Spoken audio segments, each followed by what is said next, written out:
Hi friends, good morning. This is Srikant. Today I will explain about EXP DAX function in Power BI desktop. See this here. This is EXP DAX function syntax. EXP and add number. Okay.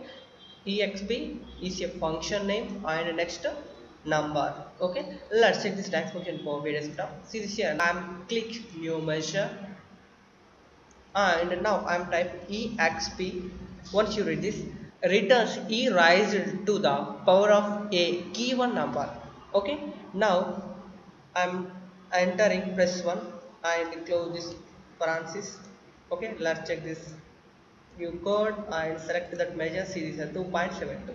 Okay, same way now I'm applying to series here. It's automatically showing 7.39. Okay, now I'm applying 5.